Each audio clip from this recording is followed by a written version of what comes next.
On se met tous les filles à la table, Ok. La grand-mère, ma mère, ses sœurs, moi, du coup les Et filles. les hommes, ils attendent. Ils Les cuisinent hommes, ils font le feu. C'est écrit ici, chou mariné. Le plastique. Bienvenue dans ce nouvel épisode de Sur place ou importé. Dans cette série, on va à la rencontre de jeunes Européens qui vous racontent leur expérience d'intégration en France autour d'un plat de leur enfance. Aujourd'hui, on va découvrir la cuisine de l'Est de l'Europe et je vous promets, c'est pas que de la viande, du chou et des patates. On va tester tout ça avec quelqu'un qui vient de Moldavie et qui est parti très jeune, à ses 18 ans, pour s'installer en France. Elle s'appelle Paola et elle a vraiment un parcours hors du commun. D'ailleurs, vous l'avez peut-être déjà croisée sur les réseaux sociaux, sur TikTok et Instagram. Elle vous fait découvrir la culture et les traditions moldaves. J'avais trop envie de manger ce dessert qu'on mange souvent en Moldavie pendant la période d'hiver. Salut Paola, ça va? Salut, ça va et toi? Bah ça va super, c'est cool cet endroit. Hein. Oui, c'est un resto moldave, il s'appelle Codru, Moldova, pas très loin de Paris. Ça fait très déco moldave, Moldave, oui, exactement. En fait, moi je trouve qu'il est vraiment... il a vraiment cette atmosphère, cette ambiance de la Moldavie parce que si tu peux remarquer, il y a même des petits torchons sur les tables, même tous les détails en bois, tous les assiettes sur les murs. Vraiment, c'est chez comme ma grand-mère.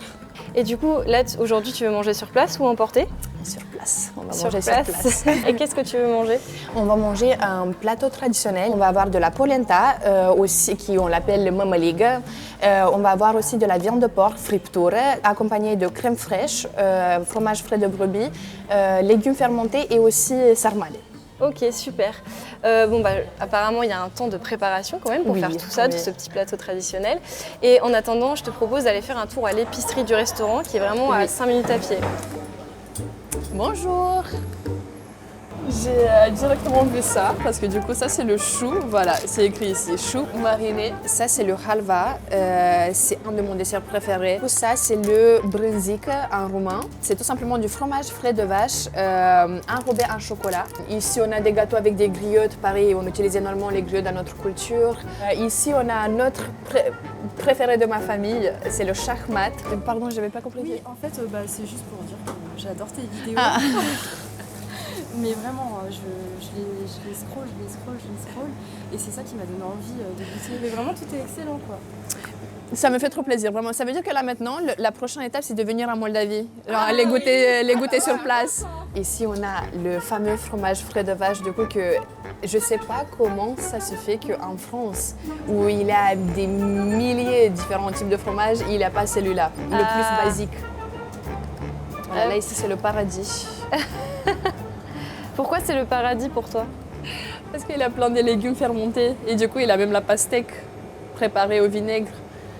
Le petit truc bizarre, du coup, que les Français le trouvent assez atypique et étrange. Et je comprends pourquoi. Mais c'est à essayer, vraiment. C'est ce qu'ils t'ont dit dans les commentaires quand tu as fait ta vidéo sur la pastèque fermentée? Exactement. Ils ont dit qu'ils ne se rendaient pas compte en fait qu'il a même des fruits qui peuvent être faits en pickles. Mais oui, chez nous, oui, on peut faire ça. Et dites-moi si ça vous donne envie ou pas. Je vais te demander pourquoi toi t'es partie de Moldavie en fait? En fait, déjà, il faut savoir que malheureusement, Moldavie, c'était pas juste mon choix personnel, on va dire. C'est vraiment quelque chose d'assez courant qu'en Moldavie, la majorité de jeunes et même les familles jeunes, ils essaient de déménager du coup de Moldavie. Un énorme problème chez nous, c'est qu'il y a énormément de gens qui partent. Et qu'il n'y a que les vieux, que nos grands-parents qui restent là-bas. On cherche à avoir une meilleure vie quelque part ailleurs. Malheureusement, il y a encore beaucoup de corruption. Bien sûr, on travaille sur ça et c'est très bien. Dans les dernières années, on a commencé à faire beaucoup plus de réformes par rapport à ça. Mais moi, par exemple, comme j'ai tout simplement regardé l'exemple de mes parents. Mes parents, pour avoir une vie plus ou moins correcte, ils ont dû avoir voire 3-4 jobs à côté de leur job principal pour pouvoir qu'on se dise qu'on peut avoir une vie, même pas riche, mais correcte. Et finalement, moi, dans ma tête, je me suis dit que j'ai envie d'avoir un job et pas plus pour pouvoir me dire que j'ai une vie correcte. Et quand est-ce que tu es partie de Moldavie? Moi, j'ai déménagé en France en 2019, à Strasbourg. À Strasbourg? Oui, exactement. Là-bas, j'ai passé 2 ans. Après, grâce à l'Université de Strasbourg, j'ai pu faire un Erasmus d'échange, du coup un programme d'échange à Copenhague. Et après, même après 1 an, ça me manquait en fait la France, ça me manquait honnêtement plus que la Moldavie. Et finalement, j'ai décidé de faire mon master à Paris dans une école du commerce. Voilà. Bon, écoute, je pense que là, notre plat devrait être prêt. Donc, Oui, on va aller manger. Hein, oui. et le plat arrive. Super. Merci beaucoup. Merci. On a pas mal de choses à essayer ici. C'est énorme en vrai. Oui. Il y a plein de trucs. Il y a genre la viande. Est-ce que tu peux me décrire un peu ce Oui, qu'il y a? bien sûr. Ici, on a la polenta. Nous, chez nous, on l'appelle la mămăligă. Ici, on a des sarmales, ce sont des feuilles de vigne fourrées avec du riz, porc, carottes, tout préparé dans une sauce tomate. Okay. Ici, on a le fromage frais de brebis, crème fraîche, des légumes fermentés et aussi de la viande de porc mijotée. Waouh, j'ai hâte de goûter parce que j'ai vu beaucoup de légumes fermentés sur ton Oui. compte TikTok et du coup j'ai vraiment envie de goûter. Et d'ailleurs, si vous avez déjà goûté les légumes fermentés à la Moldave, n'hésitez pas à nous le dire dans les commentaires et si ça vous donne envie aussi, dites-le nous. Je mets un tout petit peu de... Bon, un tout petit peu, c'est beaucoup. Ouais. Mais j'essaie un peu d'avoir tous les petits ingrédients. Ok, Oui, il faut avoir tout exactement, dessus. Exactement. Ok. Voilà, comme ça. C'est délicieux. Moi, je suis trop contente. Pourquoi tu es contente? Parce qu'en fait, ce plat, il est assez particulier pour... c'est vraiment le plat emblématique de Moldavie. D'accord. C'est, si on prend voilà, la friture avec mămăligă et sarmale, ce sont vraiment les plats les plus représentatifs de Moldavie. On a plein de moments avec mes parents et mes frères. On est tous devant la télé, par exemple, et on est en train de partager ce repas. C'est vraiment super. Ce sont des memories. Ouais, des souvenirs. Ouais. Et si on parle par exemple de plat de sarmale, c'est vraiment un plat qui... On partage même la préparation. Ça ne va pas être juste notre grand-mère qui va faire ou juste notre mère, mais en fait, on se met tous les filles à la table. Ok. La grand-mère, ma mère, ses sœurs, moi, du coup, les filles. Et les hommes, ils attendent. Les hommes, ils font le feu, voilà. Ah oui, d'accord. Parce que c'est un plat d'hiver quand même. Ok. La cuisine, déjà, oui, c'est quelque chose qui concerne que les femmes. Ok. Il n'y aura pas beaucoup des garçons qui vont rentrer dans la cuisine. Oui. Mais parce que les tâches en soi sont divisées. Moi, je ne vais jamais partir faire le feu ou je ne vais jamais partir couper le bois. Mais mes frères, ils ne vont jamais venir faire des sarmales, par exemple. D'accord. Ouais, donc c'est quand même une société très patriarcale, quoi. Quand on pense quand même à ces rôles très genrés. Oui.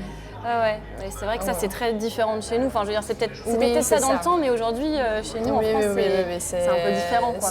Ça m'a choqué un peu ça en France quand j'ai déménagé ici, parce que moi, de base, quand je déménageais à Strasbourg, moi, j'ai habité dans une famille française et ça m'a beaucoup choqué ces différences que j'ai vues entre la France, la culture française et la culture de l'Est. Et ils avaient un bébé de quelques mois. Moi, ce qui ça m'a choqué, c'était vraiment leur routine de tous les jours. En fait, le monsieur, il se réveillait le matin en premier pour qu'il parte prendre l'enfant et pour le nourrir. Et la femme, en fait, pendant tout ce temps-là, elle se préparait elle-même. Et après, elle s'est changée. Oui, et ça l'a choqué. Oui, ça pour moi, c'est quelque chose de choquant parce que pour nous, c'est tout simplement, moi quand j'ai eu mon petit frère, c'était ma mère qui prenait soin de mon petit frère. C'était pas mon père qui allait changer les choses à changer, le nourrir par exemple. Et moi j'espère que petit à petit à Moldavie aussi, ils vont changer ses habitudes parce que je trouve que c'est beaucoup plus sain. L'homme dans les pays de l'Est, c'est celui qui doit venir provide, on dit en anglais. Oui, il doit venir, c'est lui qui subvient aux Oui, besoins exactement. Et du coup, c'est lui qui doit être un peu la personne principale de la maison. Il va demander aussi, ok, si je te ramène de l'argent dans la maison, tout simplement, ça veut dire que moi j'ai envie que tous les jours, c'est toi qui cuisines. Ou tous les jours, c'est toi qui prends soin des enfants, c'est toi qui fais le ménage, c'est toi qui... Voilà. En fait, il y a vraiment ces différences entre les hommes et les femmes, ce qu'il n'y a pas forcément en France. Et moi, du coup, quand je suis arrivée ici, même même, je me suis dit, je sais même pas si je vais pouvoir être en couple avec un Français, par exemple. Ah ouais.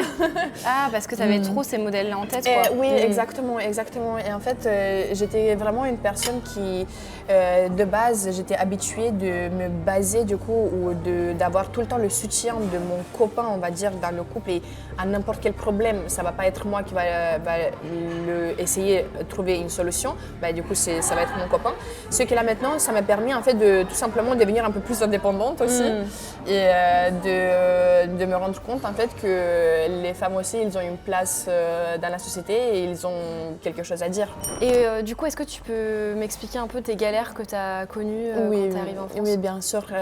Déjà, tout simplement le fait que je ne parlais pas français quand je suis arrivée en France. J'ai appris juste en faisant un cours en terminale pendant quelques mois, mais c'était vraiment juste l'expression écrite, la compréhension orale et la compréhension écrite, mais pas l'expression orale.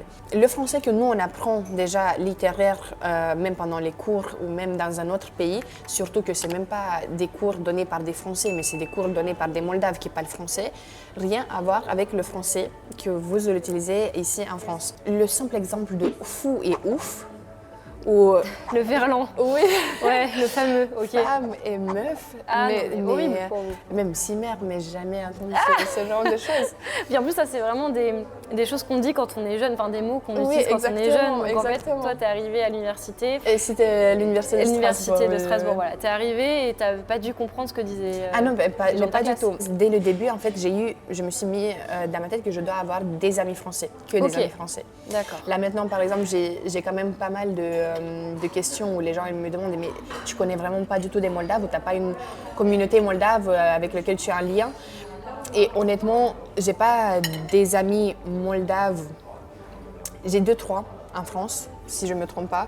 Et c'est vraiment en fait les Français, enfin traîner avec des Français qui a fait que oui, tu t'es vraiment intégrée en France. Oui, exactement. Sinon, ça aurait été compliqué, tu penses? Je pense que oui. Honnêtement, là, je suis là aujourd'hui grâce à tous les conseils que j'ai suivis parce que finalement, je me suis conseillée ou j'ai pris des conseils de la part de Français. J'avais une autre question à te poser. Oui. Je me disais, si toi, tu avais quelque chose à emporter de Moldavie en France, qu'est-ce que tu emporterais? Parce que nous, notre concept de vidéo, c'est sur place ou emporter. Oui. Bon. Moi, je pense que ça va être plus le côté familial. Dans les pays de l'Est, je vois un attachement beaucoup plus fort entre les familles, entre les sœurs, les frères. Et en fait, vraiment, quand on fait des décisions sur la vie, dans la vie générale, ça implique, dans notre équation, il y a vraiment tout le temps nos parents et pour moi, mes frères, du coup. Même parler de ça, ça me rapporte tellement beaucoup de bonheur et parce que je sais très bien que finalement, notre amour pour la famille, il va être infini. Ok. Moi, dans tous les cas, j'espère vraiment à un moment donné de pouvoir ramener ma famille ici, avec mon frère ici, et pour être beaucoup plus proche. Oui, parce que tu veux vraiment rester ici. Je ne suis pas encore sûre, mais ce que je veux, c'est... là, dans tous les cas, je travaille énormément pour pouvoir me dire qu'à un moment donné, je peux ramener mes parents dans un milieu qui est beaucoup mieux. Financièrement parlant, oui, exactement. Niveau qualité de vie, du coup, oui, c'est pour ça que peut-être moi, je ne vais pas être en France, mais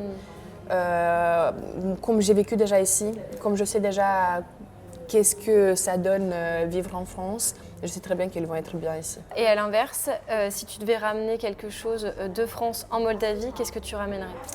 Le fait que les gens ici sont tellement ouverts et curieux. Moi, c'est comme ça aussi que moi, je suis devenue tellement curieux par rapport à la culture française, en fait, parce que, effectivement, j'étais influencée par mes amis français.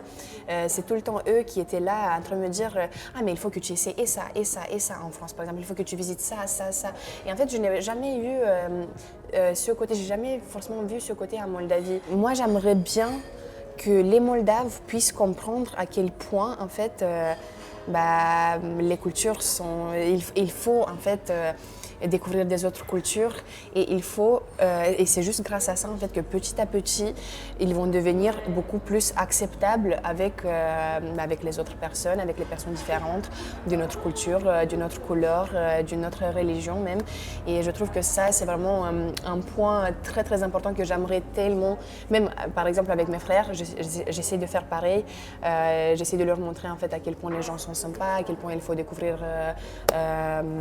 des autres pays, des autres cultures, ce qu'eux ils adorent. Et forcément j'ai eu ça grâce à mes expériences ici. C'est ma dernière question. Quel est selon toi le meilleur plat français? Peut-être ça va être assez bizarre, mais moi j'adore la choucroute. Ah ouais. J'adore la choucroute. C'est un plat tellement réconfortant et surtout que ça m'a tellement choquée quand j'ai vu du chou fermenté chaude. Moi je suis habituée de manger du chou fermenté mais froid tout le temps. Je n'ai jamais mangé chaude comme ça. Et quand j'ai surtout avec le mélange de viande qui est là, vraiment ça makes no sense honnêtement le plat. Si jamais par exemple il y aura des Français ils vont dire que ah oui vos plats de l'Est ils ne ressemblent à rien, je peux facilement présenter ce plat que j'adore, mais me dire regardez la choucroute elle n'a pas l'air si bonne, mais pour le coup c'est un de mes préférés vraiment. Et je pense que aussi ça m'a remarqué parce que c'est un de les premiers plats traditionnels français que j'ai essayé en France. Ouais. Oui, exactement. Dites-nous en commentaire si vous êtes d'accord avec Paola et venez nous parler de la cuisine de vos origines sous la vidéo. Et si le concept vous a plu, n'hésitez pas à vous abonner.